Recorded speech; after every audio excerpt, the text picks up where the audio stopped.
Everyone, सो हम काफी देर से जनरल एम्ब्रियोलॉजी देख रहे हैं। अब उसका एक कह सकते हैं काफी इंपॉर्टेंट टॉपिक जर्म लेयर को समझते हैं और फिर अब हम सिस्टमिक एम्ब्रियोलॉजी पे आएंगे जो कि और इंटरेस्टिंग है। तो जर्म लेयर्स को पूरा समझते हैं, कहां से डिराइव होती है। तो अभी तक सब्सक्राइब ना किया हो तो जरूर कर दें। शुरू करते हैं जर्म लेयर से। तो आपको पिछले वीडियो का यदि ध्यान हो तो हम ये इतना डिस्कस कर चुके थे इम्प्लांटेशन, ठीक है। अब हम देखना चाह रहे हैं कि फर्दर ये जो इनर सेल मास है और जो आपका ट्रोफोब्लास्ट है आउटर सेल मास, ये बेसिकली मॉडिफाई होके क्या कर सकता है। तो अब हम इसको पूरा मॉडिफाई कराएंगे और फिर इससे स्ट्रक्चर्स देखेंगे। तो सबसे पहले जो स्ट्रक्चर देखना है वो है हमें एपीब्लास्ट और हाइपोब्लास्ट, ठीक है। तो एपीब्लास्ट और हाइपोब्लास्ट आप देख सकते हैं। ट्रोफोब्लास्ट अनचेंज्ड है तो ये जरूर किसके डेरिवेटिव रहे होंगे, आपके इनर सेल मास के, ओके। तो अब देखिए, तो फॉर्मेशन ऑफ हाइपोब्लास्ट, ठीक है। तो जो कुछ सेल्स हैं इनर सेल मास के वो डिफरेंशिएट हो जाएंगे हाइपोब्लास्ट में, और कुछ सेल्स हैं जो बचे हुए सेल्स हैं इनर सेल मास के वो हो जाएंगे एपीब्लास्ट में। तो इसको मैं यदि इस डायग्राम से समझाऊं तो इस डायग्राम में एपी मतलब ऊपर, सो एपीब्लास्ट, ठीक है, और ये आपका हाइपोब्लास्ट, ठीक है। सो एपी मतलब epiblast is basically columnar and जो हाइपोब्लास्ट है वो आपके क्यूबॉइडल होते हैं, है ना।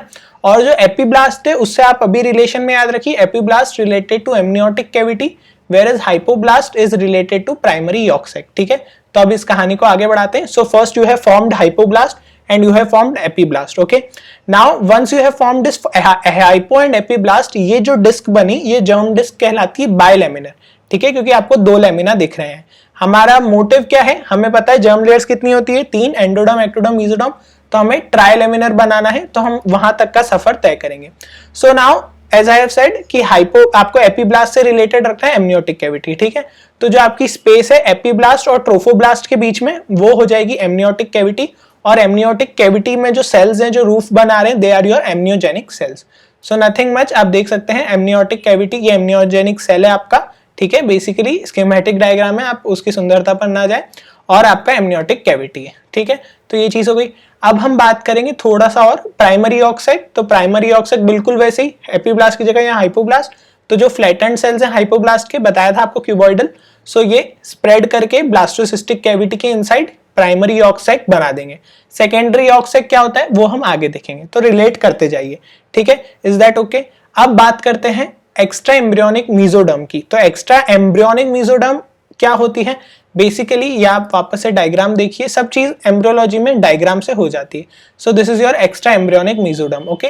सो किन के बीच में होती है, बेसिकली जो आपके ट्रोफोब्लास्ट सेल्स हैं वो ही ओरिजिन देते हैं, और फिर अल्टीमेटली आप इसको ट्रोफोब्लास्ट के जो दोनों लेयर्स हैं उनके बीच में आप देख सकते हैं। This is your extraembryonic mesoderm, ठीक है। और extra embryonic mesoderm basically extra embryonic mesoderm में आगे चल के सीलम फॉर्मेशन हो जाएगा, तो उसी को आप क्या कर देंगे एक्स्ट्रा एम्ब्रियोनिक सीलोम। उसमें स्मॉल कैविटी अपीयर हो जाएंगी, फिर वो पूरा ऐसे काइंड ऑफ गैदर अप हो जाएगा, और एक्स्ट्रा एम्ब्रियोनिक मेसोडर्म और एक्स्ट्रा एम्ब्रियोनिक सीलोम आपकी बन चुकी है।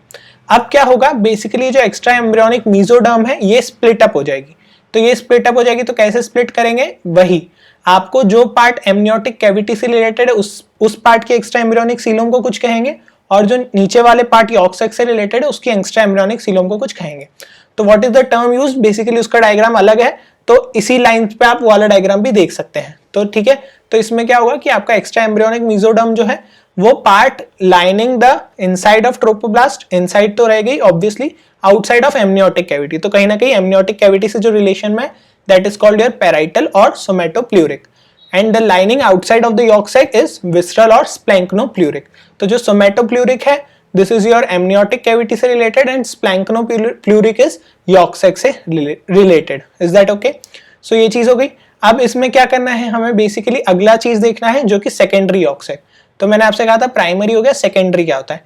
तो अब क्या हुआ कि जैसी एक्स्ट्रा एम्ब्रियोनिक सीलोम आई है ना, तो एक्स्ट्रा एम्ब्रियोनिक सीलोम आई तो उस कारण से जो आपका प्राइमरी यॉक sac है वो छोटा हो गया, और अब वो क्या बन गया, सेकेंडरी यॉक sac। और इस कारण से क्या होगा, अल्टरेशन होगा सेल्स में, और अभी फ्लैटेंड सेल्स क्या बन जाएंगे, क्यूबिकल, ठीक है। अब आपको सारी चीजें रिलेट करते चलना है। ये हाइपोब्लास्ट था, यहाँ पे सारे सेल क्यूबिकल मतलब आपके क्यूबिकल थे, तो उसको आपको मतलब फ्लैटेंड को यहाँ पे क्यूबिकल करना है, ठीक है।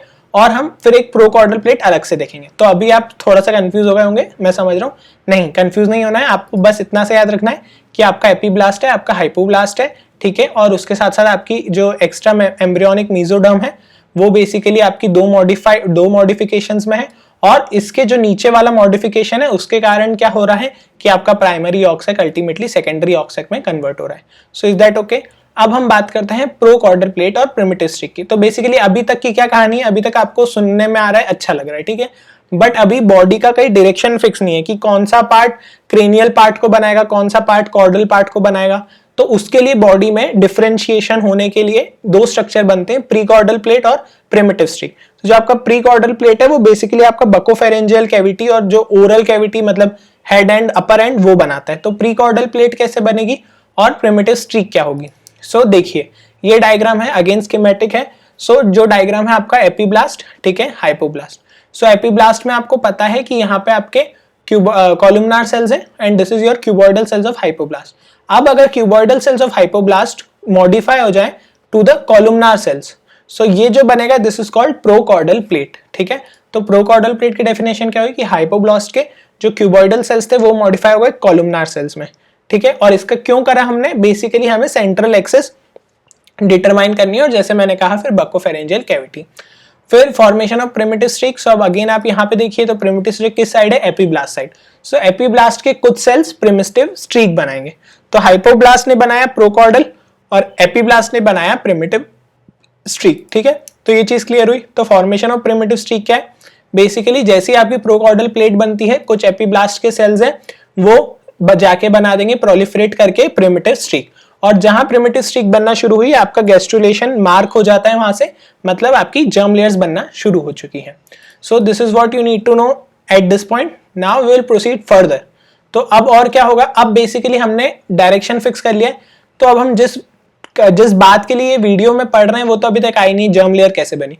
तो अब आपको जर्म लेयर बनानी है, अब आपको बनाना है एंडोडर्म, मेसोडर्म और आपको बनाना है आपका एक्टोडर्म, ठीक है। सो अब आप एंडोडर्म कैसे बनाएंगे, एंडोडर्म बेसिकली प्रिमिटिव स्ट्रिक से बनेगा। जो सेल्स अराइज हो रहे हैं प्रिमिटिव स्ट्रिक से वो डिस्प्लेस करते जाएंगे हाइपोब्लास्ट को, ठीक है।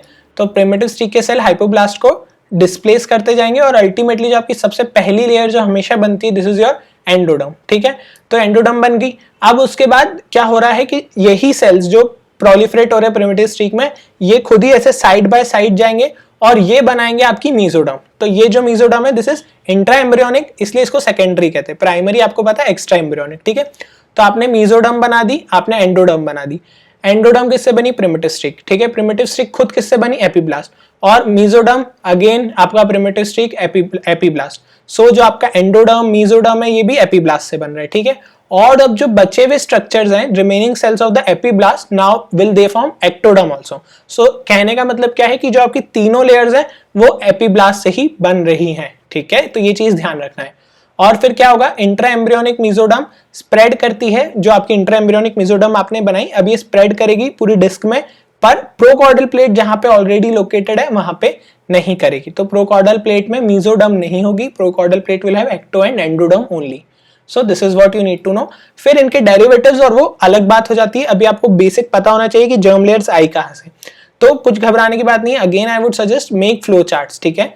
आपको बस एक बार जो जो इवेंट हुए हैं उनको समझते चलिए, कैसे क्या मॉडिफिकेशन हुए, किसने क्या बनाया और अल्टीमेटली फिर कहाँ मॉडिफाई होके क्या चीजें बनी हैं। तो अब आप इसको एक बार टेक्स्ट पढ़ेंगे तो आपको ये चीज बहुत आसानी से समझ में आ जाएगी।